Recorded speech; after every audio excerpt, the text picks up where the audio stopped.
Abran sus Biblias en el libro de Apocalipsis, por favor, capítulo 12. Hoy empezamos Adviento. Adviento son los 4 domingos antes de la Navidad. Y en la tradición cristiana hemos acostumbrado a celebrar Adviento como una preparación para celebrar y anunciar la venida de nuestro Señor y la doctrina de la encarnación. Esta miniserie de 4 domingos se llama El Mapa de la Navidad. Y los pastores hemos escogido exponer textos diferentes a los del Evangelio, ya que los textos del Evangelio donde se relata el pesebre y la Navidad van a ser muy vivos durante las novenas. Entonces hemos ido a otros lugares de la Escritura y hoy empezamos por el más raro de todos, que es el libro de Apocalipsis, que nos habla de la Navidad en el capítulo número 12. Y por eso titulamos nuestro tema del día de hoy, Apocalipsis en Navidad y Navidad en Apocalipsis. Vamos a ver cómo nos va. Asústense pues con esta lectura. Capítulo 12 de Apocalipsis, verso primero. Una gran señal. Una gran señal apareció en el cielo. Una mujer vestida del sol, con la luna debajo de sus pies y una corona de 12 estrellas sobre su cabeza.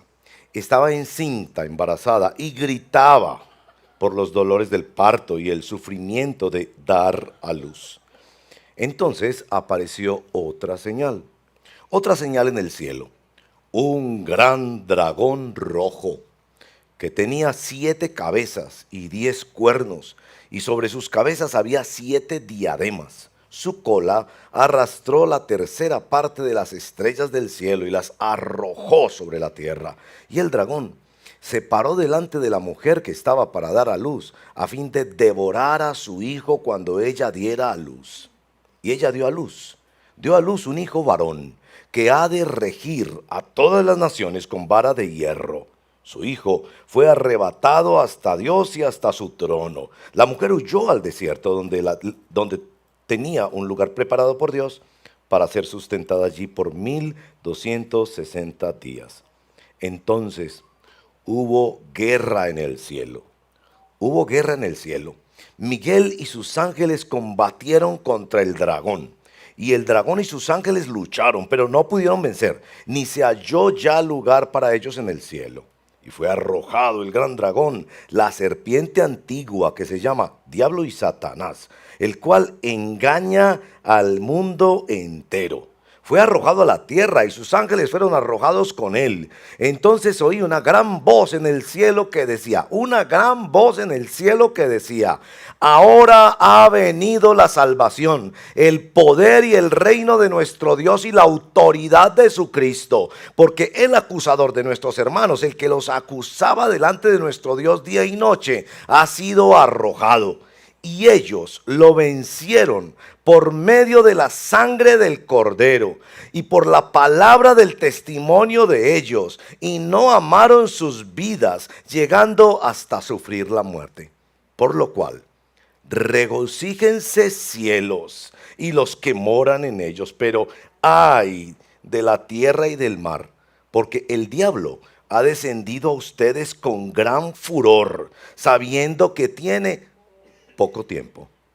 Cuando el dragón vio que había sido arrojado a la tierra, persiguió a la mujer que había dado a luz al hijo varón.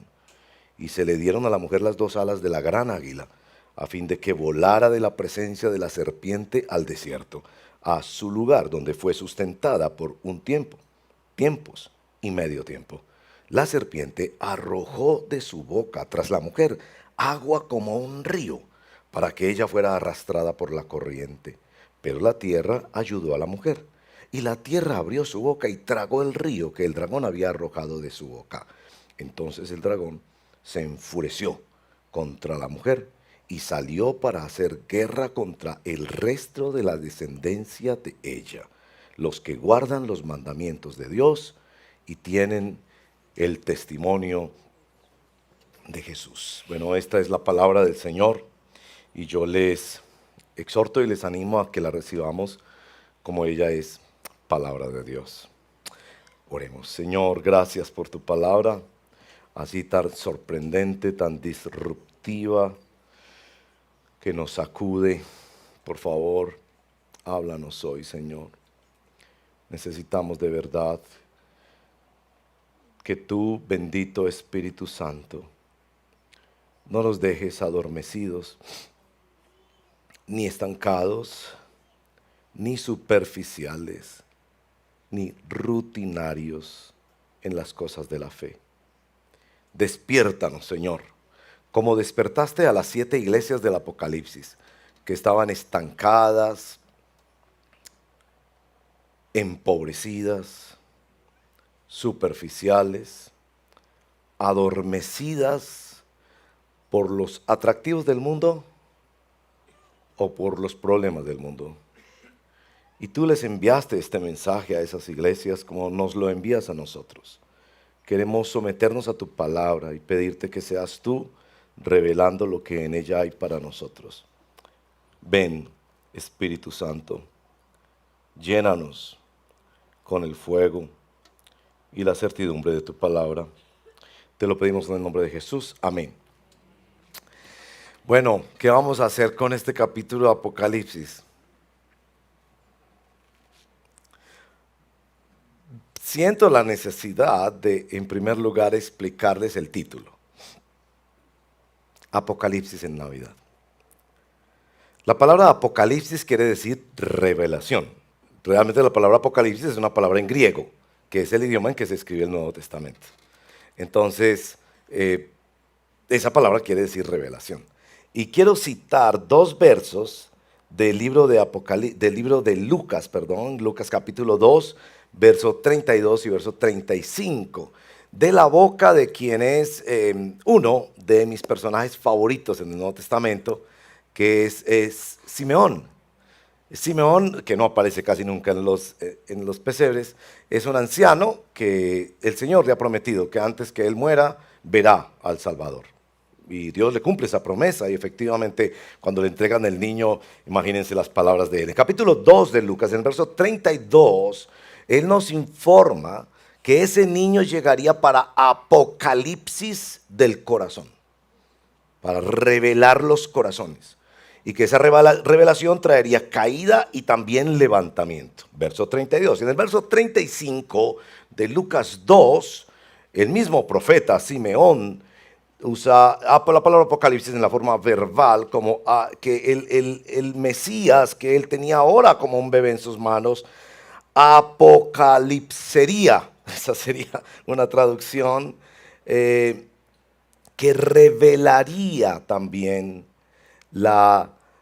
el evangelio a los gentiles. Bueno, tal vez en el verso 32 donde dice que será luz a los gentiles y en el 35 que revelaría los corazones. Bueno, en ese orden, que la Navidad vendría con el poder revelador del evangelio para nosotros, que no tendríamos una tradición judía, asimismo como para revelar el estado de nuestros corazones. Lucas 2, 32 y 35. Por eso decimos que Apocalipsis en Navidad, porque la Navidad debe, ante el hecho mismo de la historia que se figura en un pesebre, ya sea una decoración, una celebración o una alusión a ese momento de la historia, traería revelación de evangelio y del estado de los corazones.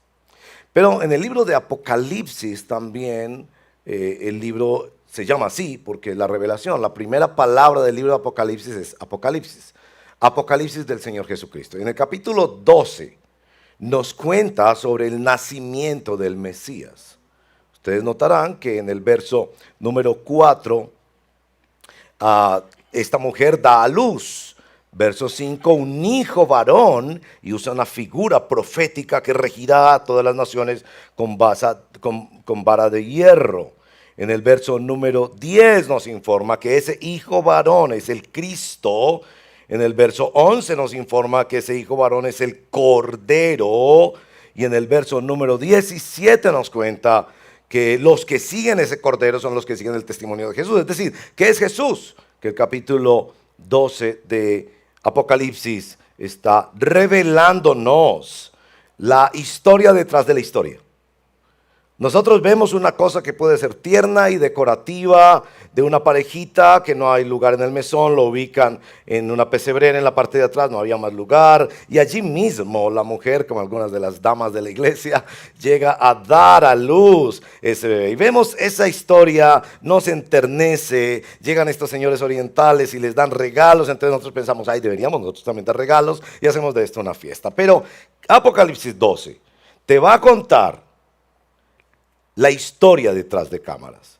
Y resulta ser una historia cósmica, la historia de una guerra de todas las dimensiones más absolutas que podría ser cualquier guerra. Y a ese texto es que nos referimos el día de hoy. Noten que evidentemente hay cosas que tienen que ver con la Navidad y que tienen cierto elemento de lo común y lo desconocido, lo que nos parecería, wow, qué tan bueno, y lo que diríamos, oh, aquí hay algo que no es tan bueno.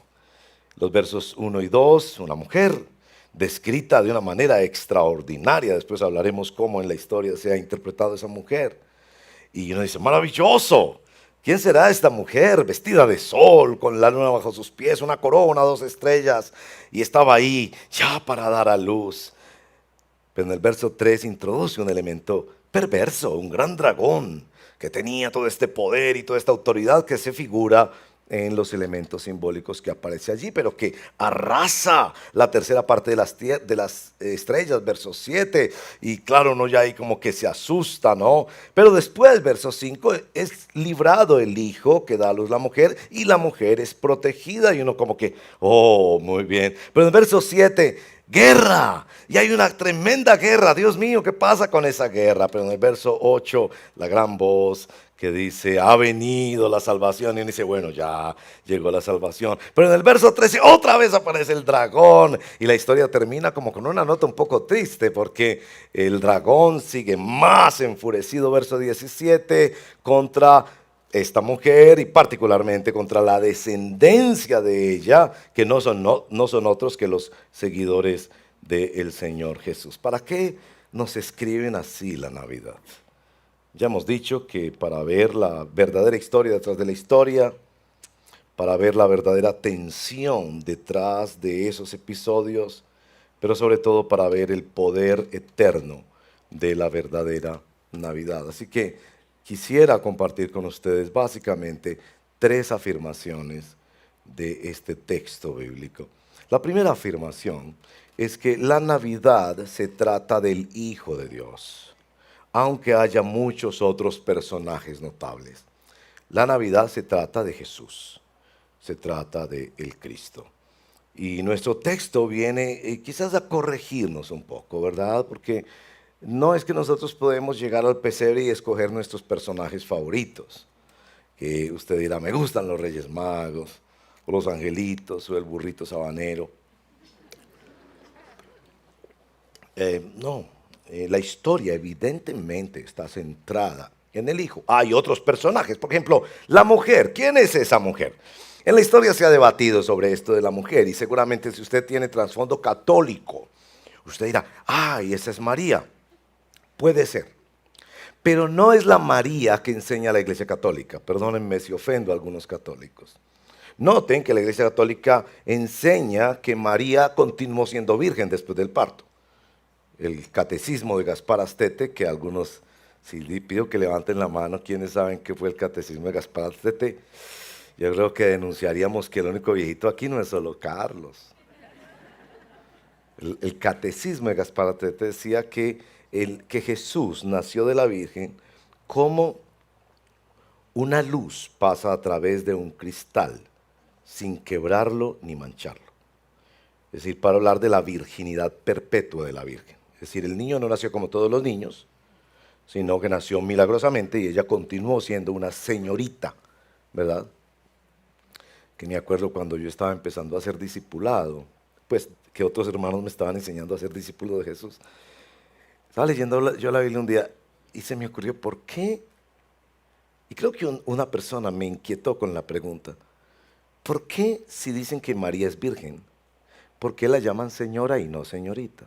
Pero ese es un comentario que viene. Noten que en el verso 2 está diciendo que ella es una mujer que da a luz como cualquier otra mujer, gritando con intensos dolores de parto. Adicionalmente van a ver que esta mujer no tiene, es una mujer bastante impotente para ayudar a su hijo y para ayudar a los descendientes. De hecho, ella misma tiene que ser protegida. 2 veces tiene que ser protegida porque el dragón va a acabar con ella. Adicionalmente, la historia no se centra en la mujer.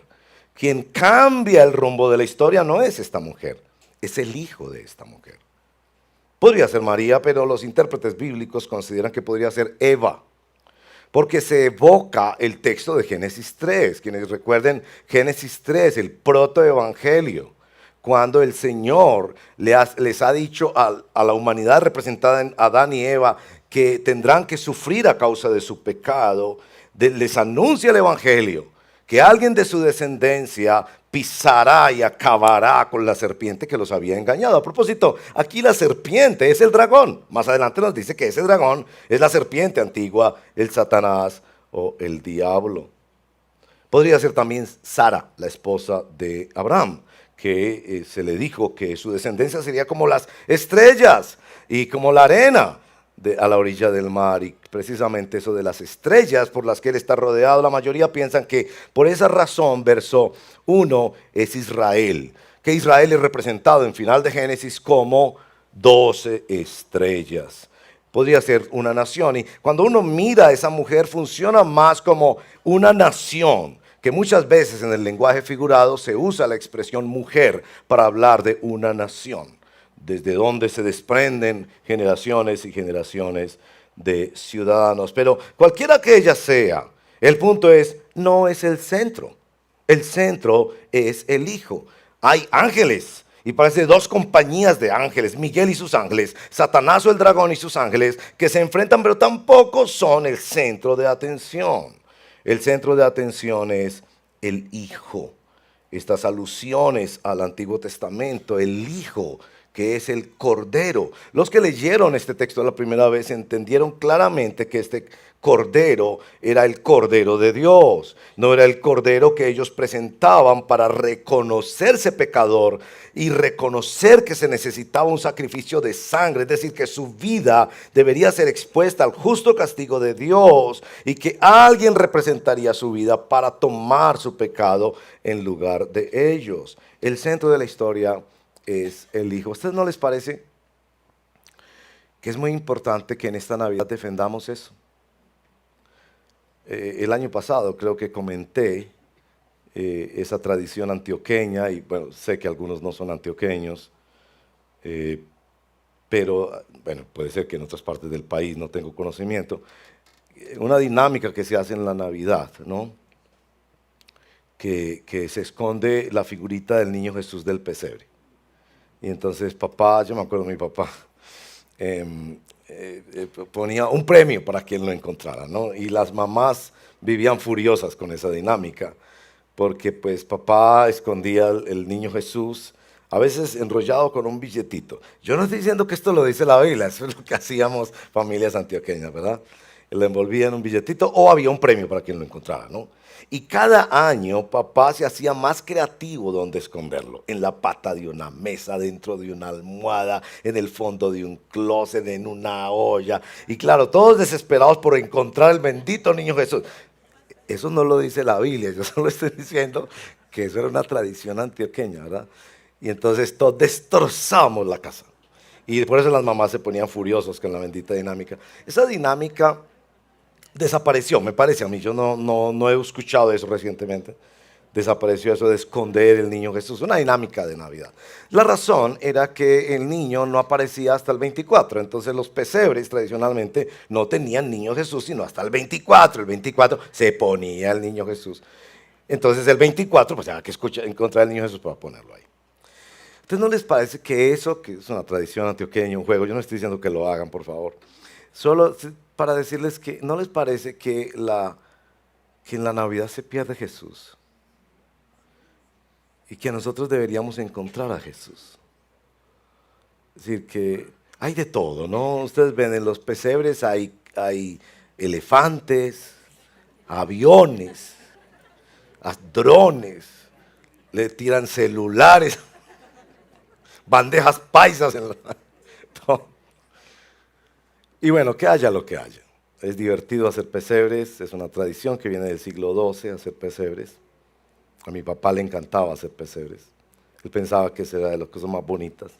Pero debemos asegurar que en nuestra memoria de la Navidad, el centro sea nuestro Señor Jesucristo. Y creo que entramos en una etapa de este año, en este último mes, donde hay mucha tentación a la diversión que destruye, no a la recreación, a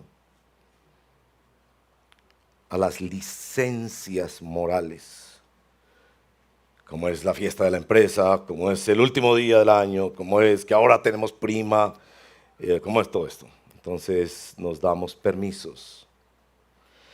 Es un mes también de muchas indulgencias en temas de comprarnos cosas, ¿no? Entonces, el Black Friday. Yo no sé si seguramente el Black Friday existió para obras sociales. Supongo yo que la UNICEF y todas estas entidades que hacen obra social, gracias a Dios por todas ellas, que ayudan a los niños pobres y cosas así. Yo supongo que también sacaron promociones, ¿no? Ayude 3 niños pagando por uno, no sé, alguna cosa así. Pero sospecho que todos nosotros caímos en la tentación de tratar de ver dónde estaba la promoción. Y caer en comprar solamente porque está barato. Usted no cae en eso de comprar solamente porque está barato. Usted no necesita camisas. Tiene suficientes camisas. Pero es que salió con 50% de descuento. Es decir, como que ya uno está obligado a comprarse la camisa. No importa si uno la necesita o no. Entonces este mes donde nos vemos hacia nosotros mismos, mirando nuestro ombligo, y entonces el narcisismo, ¿no? Para mí, yo y yo y yo. Entramos en un mes, hoy, 1 de diciembre, que es pesado. Y yo pienso que para quienes realmente queremos seguir a Cristo y servir a Cristo, es pesado. Y rueda el alcohol en fiestas familiares. Nadie lleva un platico de comida, pero trago todo el que quieran. Y los amigos brindan y todo, y las fiestas y todo eso, y donde vivimos esta presión. Por eso, la segunda frase que quiero describir para este capítulo es la Navidad. Se trata de una guerra. Se trata de una guerra desatada contra el Hijo de Dios. Ya en las descripciones de la Navidad de Mateo, por ejemplo, aparece Herodes, este personaje que quiere matar al niño, y al verse como un poco burlado porque no le informaron lo que él quería saber, decide matar todos los niños de esa población. Imagínense. Pero ya vemos la familia, la Sagrada Familia, como bien la llamamos, la familia donde nuestro Señor llegó huyendo a Egipto. Y cómo todos los personajes se dividen en los que están a favor y los que están en contra. Es una guerra desatada contra el Hijo de Dios, aunque haya muchos otros acontecimientos. Sí hay cosas que celebrar, sí hay cosas que aprender, sí hay buenos tiempos con la familia, por favor, hay buenos tiempos con la familia. Sí es tiempo de pensar en el fin del año y dar gracias, pero hay una guerra desatada en el entorno de la Navidad. Esta guerra está marcada en el capítulo 12 de Apocalipsis porque como que se descorre el velo y se nos deja ver el detrás de cámara. El detrás de cámara en nuestro texto se ve especialmente si ustedes siguen la palabra cielo. Una gran señal apareció en el cielo, verso 1, verso 3, apareció otra señal en el cielo. En el verso 7 ya no es una señal, sino lo que estamos diciendo, una guerra en el cielo. Y es así que es guerra espiritual, porque está Miguel con sus ángeles y el dragón y sus ángeles pelean y finalmente son vencidos. El verso 10 explica por qué en esa guerra los ángeles de Miguel vencieron. Verso 10, gran voz en el cielo. Y el verso 10 y 11 son el eje teológico de nuestro texto. Ustedes que quieren aprender a estudiar la Biblia, Van a ver en esos dos versos la esencia de lo que el autor inspirado nos quiere decir. Esa salvación, ese poder y ese reino de nuestro Dios viene por el Cristo. Y en el verso 11 nos va a describir tres dimensiones de la victoria del Cristo. Su sangre por la cual ganó la victoria, la palabra del testimonio que han abrazado sus seguidores y la convicción de vida que lleva a esos seguidores a no amar sus vidas temporales, estando dispuestos aún a sufrir la muerte. Por eso en el verso 12, regocijo, gozo excelso en el cielo. Nos deja ver que esta batalla es una verdadera batalla espiritual. En el libro de Daniel, capítulo 4, verso 26, aparece algo que si tiene una Biblia, busque Daniel 4:26, porque es un texto maravilloso, es esta historia de Nabucodonosor. Ustedes seguramente han escuchado, nosotros hicimos una serie sobre Daniel hace unos años, y es impresionante lo que pasa allí en el capítulo 4, cuando se le da esta profecía a Nabucodonosor, que se va a volver como una bestia del campo y va a comer hierba, y toda esa gloria y opulencia y pompa que este rey tenía es llevado a ser como literalmente un animal, y pasa un tiempo así. Y se le dice que será revertida esa situación cuando algo particular él entienda, y que solo lo va a entender en su humillación. Verso 26 dice esto: y en cuanto a la orden de dejar el tocón es como el moñón, esa parte del tronco que está pegado a las raíces. En cuanto a la orden de dejar el tocón con las ramas del árbol, es decir, deje ahí porque puede haber una esperanza para él. Su reino, le dice el profeta, le será afirmado después que usted reconozca que es el cielo el que gobierna. Qué frase tan extraordinaria. El cielo es el que gobierna. ¿Saben que a mí me parece que si usted no ha hecho todavía un pesebre o alguna decoracioncita alusiva al nacimiento del Señor, usted debería poner esa frase? El cielo es el que gobierna. Usted y yo crecimos en una religión popular donde se nos decía que era la tierra la que gobierna.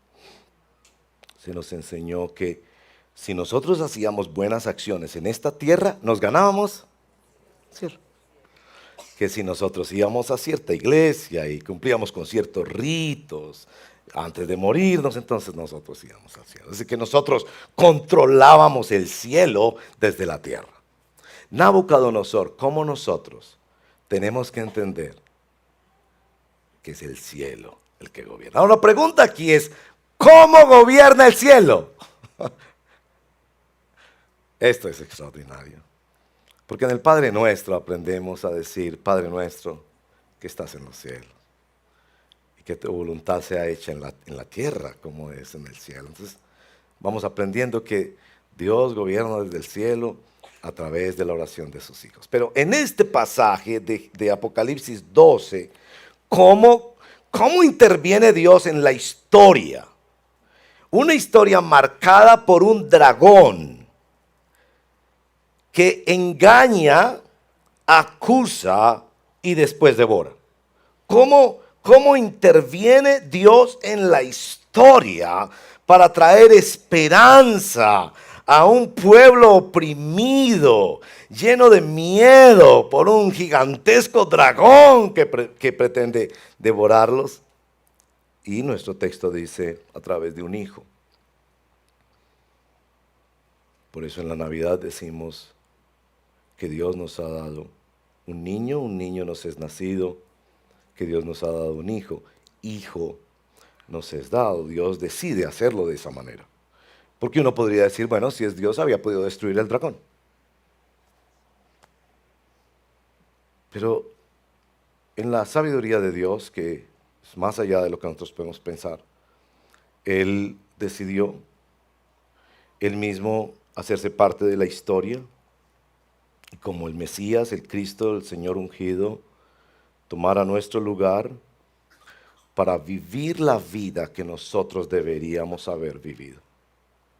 y para morir la muerte que nosotros merecíamos. Y así decidió cambiar la historia. ¿Y quiénes son los que cambian la historia o su historia? Aquellos que son cobijados por la sangre del Cordero. Esa figura ellos la entendían muy bien, porque en el Éxodo, el día de la Pascua, era la sangre del Cordero la que protegía los dinteles de la puerta para que ellos no fueran destruidos por el ángel de la muerte. Ellos entendían claramente que se refería a confiar en el sacrificio expiatorio del Señor Jesucristo, que así es como se gana la guerra. La guerra cósmica de la Navidad, Dios la ganó con un bebé. Y ustedes pueden ver la furia del dragón. La furia del dragón. Todo lo que él quiere hacer para evitar que ese niño no cumpla su misión. Pero también puede ver la fidelidad de Dios protegiendo todo el escenario. Dramático, impresionante, lleno de metáforas para sacudir nuestra mente y hacernos pensar y llevarnos a reconocer humildemente que es la batalla del Cordero. En esta batalla, sin duda, hay victoria.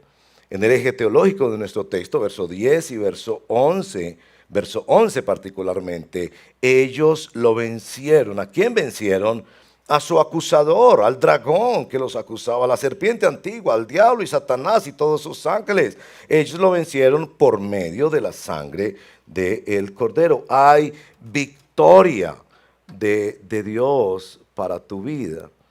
Y bueno, es importante en Apocalipsis no enredarse ni desviarse por tanta simbología que hay. Estos textos son cargados de simbología, pero es la forma y el uso del lenguaje de Apocalipsis. Como ustedes saben, en el argot deportivo se acostumbra a usar esa clase de, ¿cierto? Se los comieron vivos, los volvieron papilla, los devoraron. ¿Por qué usamos ese lenguaje? Usamos ese lenguaje para tratar de ir más allá de las palabras comunes y para sacudir y decir realmente fue una cosa tremenda.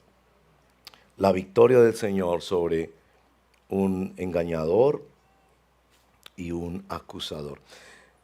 Es la victoria sobre Satanás que está detrás de la escena de nuestra vida, tratando de engañarnos, después de acusarnos para podernos devorar. Satanás es padre de mentira y está ocupado en engañarte. Y yo quisiera advertirte con todo el respeto, pero con mucha firmeza, que tú estás siendo engañado por Satanás. Y que tu tarea es buscar por dónde te está engañando. Tal vez con temas del materialismo. Yo he llegado a una época de preocuparme por pensión y todas esas cosas y tratar de resolver asuntos financieros. Y me doy cuenta qué tan seductor que es pensar que si tengo esto, si tengo lo otro y tengo lo otro, voy a dormir más tranquilo, mis hijos van a estar más tranquilos, cuando yo ni sé nada de eso. Quizás puede ser la vanidad, la ambición de tener esa foto en el perfil donde tu piel es perfecta. Tu registro, la luz, el ángulo, la posición de la cámara. Ahora si detrás le pones la torre Eiffel o las montañas de no sé qué o las pirámides, hay mucho más. Y si quedas abrazada a Brad Pitt en esa foto, los hombres harán otra cosa similar, pero puede ser que tu mente está siendo engañada por la vanidad. Y en el fondo de tu mente piensas, yo nunca triunfaré porque soy feo.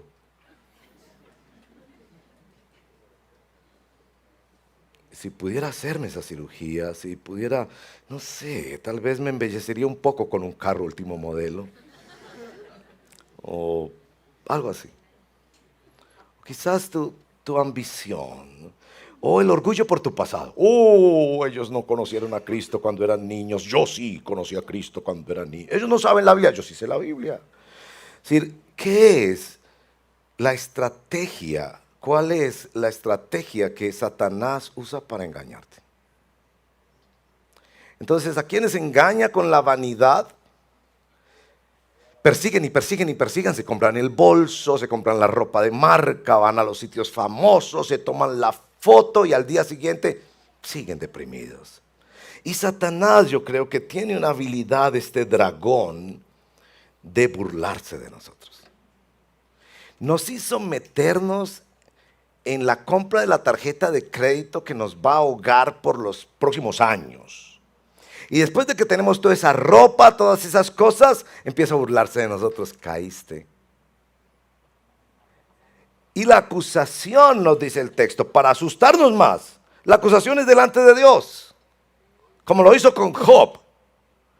Véanlo, otra vez cayó. Y ese es que es cristiano. Ese que quiere seguirlo a usted, Dios, y mire, otra vez, cayó en vanidad, cayó en lujuria, cayó en gula, cayó en habladurías, en orgullo, en resentimiento, en miedo, y nos devora. Y la solución de Dios es un hijo, su propio hijo. Y nos dice el texto que ellos vencen con la sangre del cordero. Como les digo, ellos entendían claramente esta alusión a todas las ceremonias del Antiguo Testamento, al señalamiento que Juan el Bautista hizo. Este es el Cordero de Dios que quita todo el pecado del mundo.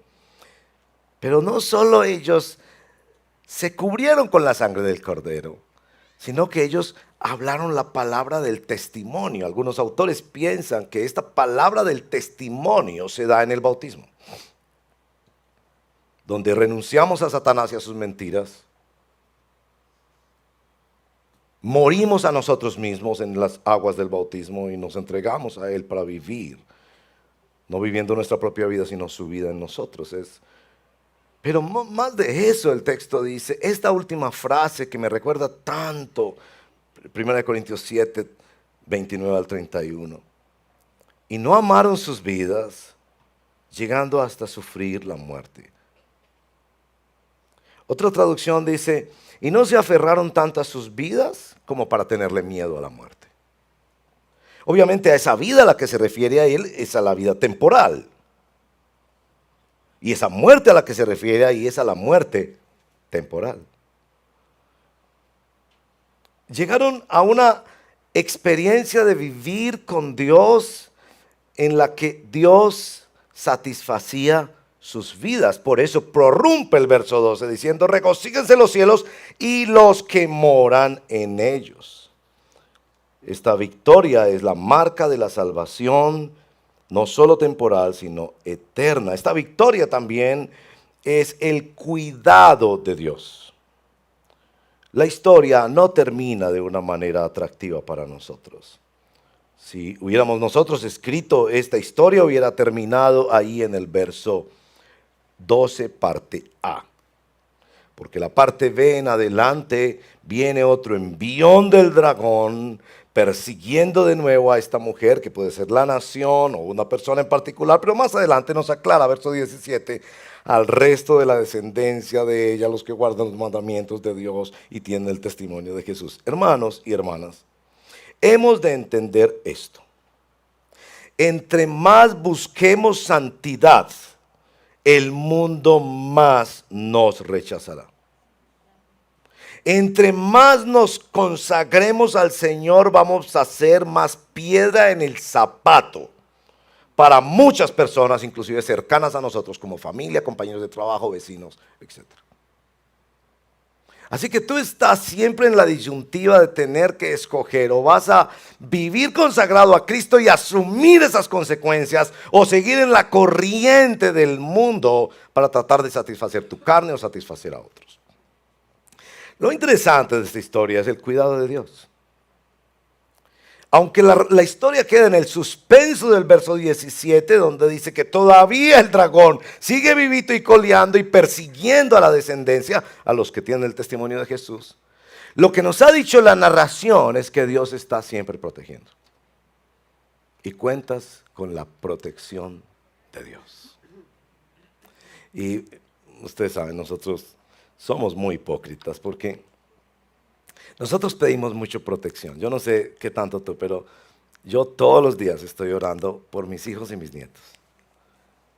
Protección, de todos los tipos de protección. Señor, que no les haga daño hoy en día aquí tanta gente maltratando niños, por favor, Señor, que no les pase nada. Protección de un accidente, ¿no? Que vengo, Señor, guárdemelos de un accidente. Yo no quiero que mis niños sufran y quiero que estén andando en un carro seguro y que no corran riesgos jugando los deportes que practican. Y estoy ahí todo el tiempo, Señor, protégalos, protégalos. Pero la protección que está aquí en este texto no es la protección que gente pide a Dios como si pidiera un milagro, sino la protección que Dios ha prometido a quienes siguen fieles al Cordero. Que es una protección que tiene dos dimensiones. La primera dimensión es la protección de que en esta tierra, y van a ver todo lo que pasa allí, ¿no? El dragón es vencido por los ángeles de Miguel, el dragón tira un río y la tierra ayuda a la mujer para que el río no haga naufragar a la mujer, todo eso. Esa protección de Dios está basada en la protección del plan de Dios. Si no es que Dios te protege a ti, es que Dios protege los propósitos que tiene contigo.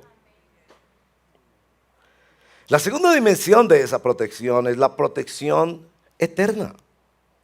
Por eso en el verso 2 se ha advertido que se regocijen los cielos y los que moran en ellos. Ahí ya nos da un dato interesante. Hay algunos seguidores del Cordero que ya están en el cielo. Y hay otros seguidores del Cordero que están en la tierra. Los seguidores del cielo, del Cordero que están en el cielo, ya tienen protección garantizada por toda la eternidad. Ya están en la gloria con el Cordero, gozando con Él, en cuerpos glorificados. Pero hay otros seguidores del Cordero que están en la tierra y que seguirán enfrentando la persecución. Y a esos el Señor les promete la protección de sus propósitos sobre ellos. Por eso, si tú te mantienes en el propósito de Dios, puedes recibir la protección de Dios. A veces sabemos los propósitos de Dios, a veces no lo sabemos completamente. Sabemos que Dios al creyente que cada día está asegurando que su mente camine en la palabra, camine en la palabra, camine en la palabra, camine en la palabra. Esta nutrición permanente se convierte en una coraza de protección. Porque Dios ha dicho que su propósito es que vivamos abundantemente en la palabra de Cristo. Si tú no habitas en la palabra de Cristo, estás habitando en otro lugar donde Dios no ha prometido protegerte. Hay propósitos de Dios que conocemos, otros no conocemos. Dios puede quebrar una empresa para levantar un nuevo propósito en tu vida. Dios va a proteger el propósito que Dios tiene, porque aquí claramente Él quería al Hijo protegido, la descendencia del Hijo en la tierra, y prometía también la protección eterna en el cielo. La victoria del Cordero es la victoria de los hijos de Dios. Por eso tenemos en la historia ejemplos tan extraordinarios como los misioneros moravos, enviados por el conde Zinzendorf. Los misioneros moravos fueron estos que se vendieron como esclavos en las islas del Caribe, como Jamaica, antiguamente Cuba también, donde había esclavos. Y para que ellos pudieran predicar el evangelio a esclavos, ellos se vendieron como esclavos. Y la frase de los misioneros moravos era: seguimos al Cordero. Esa gente sí creía en el cielo. Porque cuando usted y yo le tenemos tanto miedo a la muerte, cuando ni siquiera vamos a una misión que porque no hay baño, no vamos a una misión que porque no hay baño, que porque no hay baño, cuando la selva es un inmenso baño.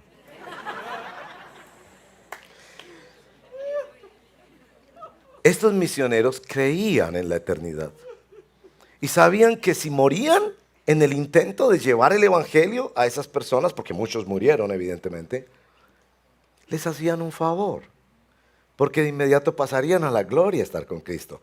Hermanos y hermanas, ellos sí creían en el cielo. Y cuando nuestro texto habla de que se gocen los que ya están en el cielo, yo quiero ese gozo. Yo quiero ir al cielo. Dios tendrá algún propósito con nosotros acá y vamos a seguir protegidos en ese propósito, pero llegaremos allá. Y cuando podemos desprendernos de eso que dice allí, que no amaron sus vidas llegando hasta sufrir la muerte, está indicándonos claramente que Dios está comprometido con proteger sus propósitos y proteger eternamente su plan con ellos. De modo que podamos decir con el Señor, en la palabra que nos da a través de Pablo, para mí el vivir es Cristo y el morir es. Concluyamos. Bueno, decíamos que hay en la Navidad un apocalipsis. En la Navidad y en este fin de año y las fiestas y todo lo que pasará, hay un apocalipsis, hay una revelación de lo que hay en nuestro corazón. Y que nosotros necesitamos la revelación del Evangelio y del poder del Evangelio. Decíamos que hay una guerra espiritual. ¿Qué significa para ti que el Hijo de Dios se encarnó? ¿Cómo puedes tú, por ejemplo, predicar el Evangelio a través de las decoraciones que haces, a través de las reuniones que haces, aún siendo capaz de levantarte en tu familia cuando nadie esperaría que tú dirigieras una oración? Hombres, no dejen que sean solo las mujeres las que oran. Honestamente, me da tanto pesar hombres que yo nunca he escuchado su voz orando. Cuando tú eres líder espiritual de tu casa. Vamos a hacer una oración. Ore usted. Está bien. Las mujeres deben orar. Tienen toda la libertad para orar. Y gloria a Dios por mujeres que oran. Que imponen las manos sobre sus niños al salir para la escuela.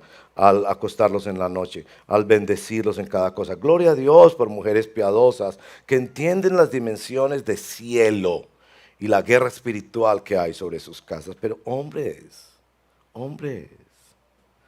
Usted puede decirme que no sabe nada de la Biblia. Mire, la condición más importante para la oración es, 2 puntos, abro comillas, subrayado con rojo, no saber orar. Esa es la condición sine qua non para orar, no saber orar. Porque cuando oramos estamos declarando nuestra impotencia. Y tú puedes empezar, Señor, voy a orar por mi familia y yo no sé qué decirte. ¿Me ayudarías, Señor? Y tú puedes abrir la Biblia y convertir un pedacito de la Biblia en una oración. Pero por favor, no hagas que la responsabilidad espiritual de tu casa, hombre, quede sobre tu mujer. Ella puede orar, claro, es una bendición, Dios la va a usar y la ha usado. Pero tú eres cabeza espiritual de tu casa. Tú debes orar por tu familia. Y orar en voz audible, es la palabra del testimonio de ellos. Palabra, hablaban su testimonio, confesaban la sangre del Cordero, entregaban sus vidas al Señor una y otra vez. La otra aplicación que quiero para ustedes es el tema de que Dios nos cuida. Hermanos, Dios nos cuida. Y en este diciembre Dios nos va a cuidar. Yo sé que algunos de ustedes luchan con tentaciones de alcohol, de tabaquismo, de pornografía, de miedo, de vanidad. Yo no quiero ridiculizarlo. Yo sé que cada persona tiene sus luchas del corazón. Algunas de ustedes, mujeres, me han dicho, yo no puedo ir a un centro comercial porque vuelvo y caigo y tiro el tarjetazo para la blusa que me imaginé que yo era esa modelo allá puesta y compré la blusa. Algunos hombres me dicen, pastor, yo ya tengo 50 pares de tenis y otra vez caí comprando los pares de tenis. O a la fiesta de los amigos y pasó de 1 a 2 a 3 a 4 a 5 copas y otra vez dijo, otra vez, porque como me lo dieron gratis. O la gula, no, eso pasó de una cena a otra y una cena a otra y en una sola noche pasó como por 4 cenas de Navidad y se las empacó todas. Vamos a tener tentaciones, vamos a tener luchas, pero la Navidad debe decirnos que Dios hizo posible la victoria y que Él nos va a cuidar. Algunos de ustedes duermen con el dragón en su cama. Y ahí está ese dragón roncando toda la noche. No es tan fácil como este dragón que la mujer huyó y allá descansó un poquito, que le toca aguantarse el dragón. Bueno, también hay dragonas, a propósito. Existen las dragonas.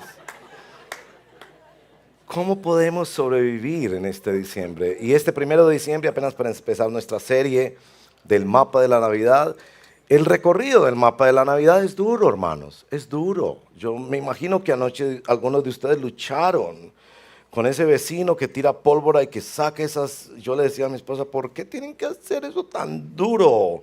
Y enseguida esas canciones de reggaetón, wow, que para que se rían más ustedes saben mi dicho sobre el reggaetón. El reggaetón no lo pudo inventar el diablo, porque el diablo tiene mejor gusto. Y esas letras tan pésimas, tan ofensivas para una mujer, para el lindo matrimonio, para la vida familiar, horrible. Y si a usted joven le gusta eso, reprenda su propia alma y aléjese de eso es malo. Las letras son perversas, eso es grasoso y primitivo. Entonces vamos a luchar diciembre y tenemos que invocar la sangre del Cordero, tener la palabra del testimonio en nuestras bocas y estar dispuestos a pagar el costo. Habrá fiestas en las que tenemos que pararnos e irnos. Yo no puedo aceptar ver un tío bailando así con las sobrinas. No los voy a meter a la cárcel, no voy a hacer un escándalo, pues yo aquí no estoy. No voy a aceptar ver esa película, no voy a aceptar que corra alcohol como ríos cuando hay menores de edad presentes y ofreciéndole a menores de edad. Yo no puedo aceptar eso. Yo me voy con mi familia de aquí. Habrá momentos en que nos toca pelear en esta batalla de la fe.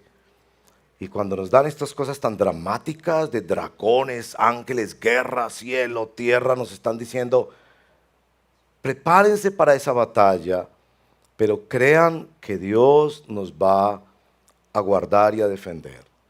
Y yo soy miembro de una familia que cuando el Evangelio llegó, nos rechazaron, nos maltrataron.